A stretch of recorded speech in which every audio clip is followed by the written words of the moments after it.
क्या आप तब खरीदारी करते हैं जब आप क्रोधित या निराश महसूस करते हैं? क्या अधिक खर्च करने के कारण आपके जीवन में समस्याएं उत्पन्न होने लगी हैं? क्या आपका खरीदारी करने की आवश्यकता के बारे में अपने प्रियजनों के साथ हमेशा संघर्ष होता रहता है?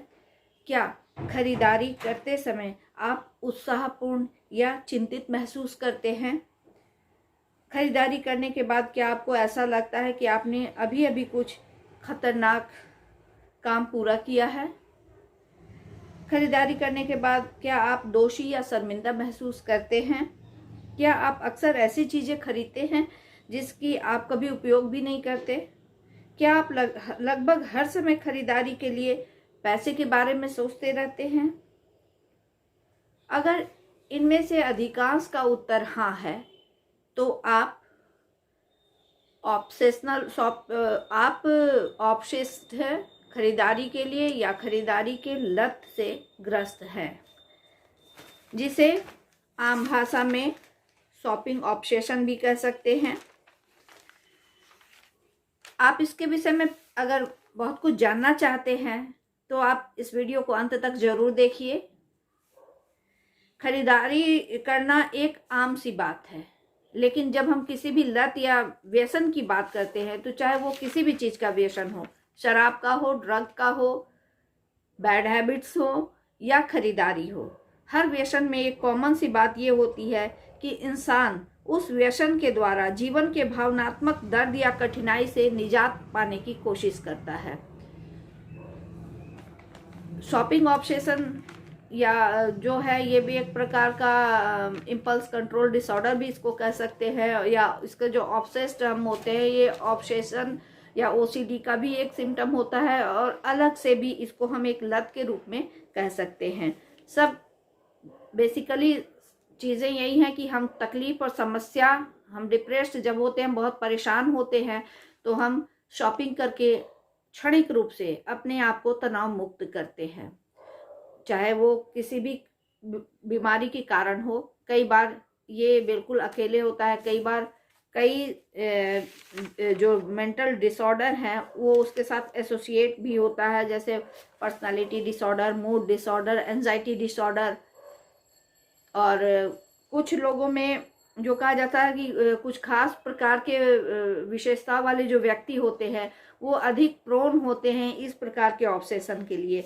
जैसे अक्सर इस तरह के लोग जो होते हैं वे बहुत ही उनमें आत्मसम्मान की कमी पाई जाती है। आसानी से दूसरों की बातों पे वे प्रभावित हो जाते हैं, दूसरे उनको बहुत सहजता से कन्विंस कर सकते हैं। सहानुभूतिपूर्ण और दूसरों के प्रति वो विनम्र होते हैं। अक्सर अकेले रहते हैं और शॉपिंग के बहाने वो लोगों से कम्युनिकेट कर पाते हैं, या फिर वो भौतिकवादी प्रवृत्ति वाले होते हैं। तो इस प्रकृति के जो लोग होते हैं उनमें संभावनाएं अधिक होती है इस प्रकार के डिसऑर्डर के होने की। कैसे हम पहचानेंगे कि अमुक व्यक्ति शॉपिंग ऑब्सेशन या है उसमें, या वो खरीदारी के व्यसन से ग्रस्त है? सच पूछिए तो खरीदारी की लत एक व्यवहारिक लत है, बिहेवियरल प्रॉब्लम है, जो ऐसा करके इंसान कुछ समय के लिए अपने आप को अच्छा महसूस करता है, चिंता या अवसाद से अपने आप को मुक्त पाता है।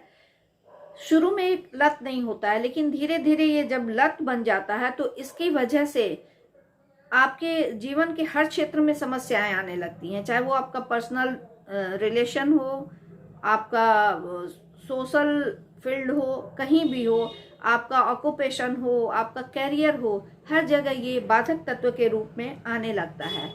तो ये एक बहुत ही समस्यात्मक स्थिति हो जाती है। ओनियोमैनिया भी हम इसे कह सकते हैं।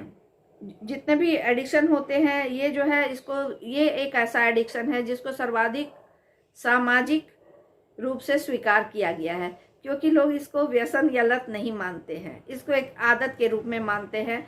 और जैसे शराब का एडिक्शन है या ड्रग एडिक्टेड है तो उसको समाज में बड़े ही हेय दृष्टिकोण से देखा जाता है, और जो इस व्यसन से ग्रस्त हैं तो एक तो उसको एक रोग के रूप में लोग ले ही नहीं पाते हैं, और जब समझ भी नहीं पाते हैं कि ये एक समस्या है। लेकिन जब वो पूरी तरह से क्या कहा जाता है, कर्ज में डूबने लगता है, जरूरी जिम्मेवारियों से मुंह चुराने लगता है, चिड़चिड़ा हो जाता है, लोगों से लड़ना झगड़ना, अपनी चीज़ों को खरीद कर छुपाना, बहुत सारी चीज़ें इसमें आने लगती हैं। उसके घर वाले परेशान हो जाते हैं। अगर वो घर और परिवार वाला है जी तो सारी जिम्मेवारियां उसकी अधूरी सी रहने लगती हैं। अगर वो स्टूडेंट है या कम उम्र का है तो छोटी छोटी बातों पे झूठ बोलकर वो पैसा इकट्ठा करता है, चीज़ें खरीदता है। मुझे याद है हमारा एक ऐसा क्लाइंट था जिसे ऑब्सेशन, वो ओसीडी का भी पेशेंट था, और उसमें ऑब्सेशन हर कुछ महीने में चेंज होता था। जैसे जब एक बार उसे जग चढ़ता था तो कुर्सी है तो उसने सैकड़ों कुर्सियां खरीद ली और घर में रख दिया।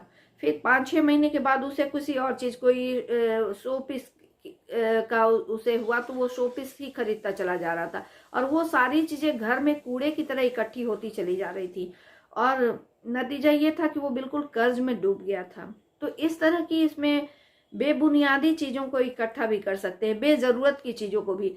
आम अगर एक सामान्य खरीदार और जो इस लत का व्यसनी है उसमें फर्क किया जाए तो ये सबसे बड़ा फर्क होता है कि इसमें चीजों को खरीदने की आपको आवश्यकता है या नहीं, आप खरीदेंगे। आप अपने आप को बाध्य महसूस करेंगे कि किसी भी तरीके से मैं खरीद लूं। खरीदने के कुछ समय तक तो आपको बहुत अच्छा महसूस होगा, बाद में गिल्ट फील होती है, अपने आप से चिढ़ होती है, तो बहुत तरीके की चीज होती है। तो आप कैसे पहचानेंगे आप कि आप एक नॉर्मल खरीदार हो या एक आप लती खरीदार हो? तो कुछ 9-10 जो है उसके लक्षण के ये पहचान मैं बता रही हूँ, उसको सुनिए वन बाय वन।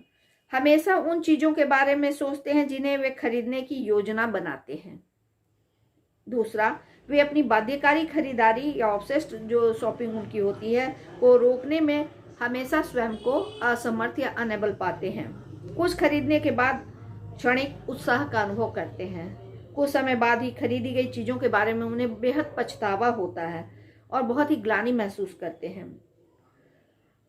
5वां, वित्तीय समस्याओं का सामना और कर्ज चुकाने में असमर्थता की स्थिति हो जाती है। 6ठा, खरीदी गई चीजों के बारे में झूठ बोलना या अपनी खरीदी चीजों को छुपाना की प्रवृत्ति में पाई जाती है। 7वां, वे प्रायः खरीदारी तब करते हैं जब वे तनावग्रस्त या बेहद उदास होते हैं। 8, उन चीजों को खरीदना जिनकी उन्हें जरूरत भी ना हो, एक बहुत ही कॉमन सी पहचान है इसकी। 9, मौजूदा कार्डों, क्रेडिट कार्ड वगैरह पर शेष राशि का भुगतान किए बिना नए क्रेडिट कार्ड खोलना बहुत सहज होता है इनके लिए। 10, खरीदारी के आदी लोग अक्सर घर पहुंचने पर खालीपन और अपनी खरीदारी से असंतुष्ट महसूस करते हैं। तो ये सारे अगर लक्षण खरीदारी के साथ आप में हैं तो ये स्पष्ट संकेत है कि आप इस व्यसन के लती हो गए हैं। तो क्या इसका कोई समाधान है? हर समस्याओं की तरह इसका भी समाधान है। सबसे पहले तो आप रियलाइज करिए कि आपको ये समस्या है। प्रायः इस व्यसन के लती अंदर से ये जरूर महसूस करते हैं कि ये उचित नहीं है, क्योंकि जब वो उसको कंट्रोल करने की कोशिश करते हैं और वो नहीं हो पाता है तो कहीं ना कहीं उनका चेतन और अचेतन मन उन्हें बताता है कि ये सही नहीं है। तो उनको आम एडिक्टेड की तुलना में इसमें ज़्यादा ये एहसास होता है कि ये गलत आदत है। और ऐसा नहीं है कि वो प्रयास नहीं करते हैं, वो बार बार और लगातार प्रयास भी करते रहते हैं। लेकिन कुछ चीज़ें हैं जिसको आप करके अपने आप अंदर से कोशिश कर सकते हैं कि आप ठीक कर सकते हैं। लेकिन पहले ये जानिए कि कारण क्या है। तो इसका कोई स्पष्ट कारण अभी तक नहीं अध्ययन किया जा चुका है, कि कोई स्पष्ट कारण अभी नहीं पता चला है। लेकिन कुछ चीज़ें हैं जो कॉमन हैं, जैसे कुछ जो मैंने पहले भी कहा कि मानसिक रोग के साथ ये एसोसिएट हो सकता है, जैसे mood disorder, anxiety disorder, eating disorder, personality disorder, impulse control disorder.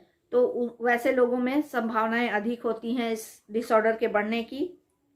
उसके बाद वो जो मैंने कहा कि कुछ खास प्रकार का व्यक्तित्व होता है, जैसे अक्सर उनमें आत्मसम्मान की कमी, अगर वह जो बताया मैंने, तो ये सारी चीज़ें अगर रहती हैं तो ये बहुत बड़ा कारण हो सकता है। समाधान इसके लिए तनाव से बचने का अन्य तरीका ढूंढिए।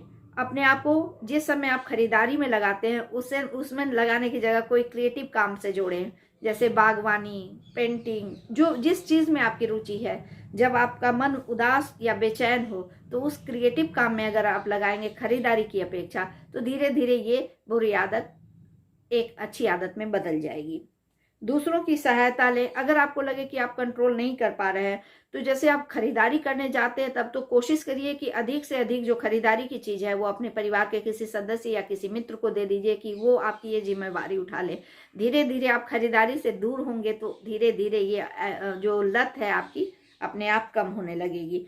या फिर क्रेडिट कार्ड हुआ या नकदी जो हुआ वो आप बिल्कुल मिनिमम अपने पास रखिए, जितना बिल्कुल जैसे इमरजेंसी के लिए ज़रूरत हो। कम से कम पैसा अगर आपके पास होगा तो चाहे क्रेडिट कार्ड हो या जो भी हो, तो आप उसको ज़्यादा कैश हो तो आप बेवजह का खर्च नहीं कर पाएंगे। इसके अलावा साइकोथेरेपी और माइंडफुलनेस मेडिटेशन जो आपके इमोशन को कंट्रोल कर सके, सीबीटी कॉग्निटिव बिहेवियर थेरेपी आपके कॉग्निशन को सही किया जा सके, आपके अंदर के नकारात्मकता को दूर किया जाएगा, आपकी चिंता और डिप्रेशन को दूर किया जाएगा, तो अपने आप धीरे धीरे आप इन समस्याओं का समाधान कर सकते हैं। स्थिति अगर बहुत अधिक गंभीर है तो कभी कभी मेडिसिन की भी ज़रूरत पड़ती है। आपको इस तरह के वीडियोज अच्छे लगते हैं तो लाइक शेयर जरूर कीजिए, और अब तक अगर मेरे चैनल को सब्सक्राइब नहीं किया है तो सब्सक्राइब भी कीजिए। Thank you.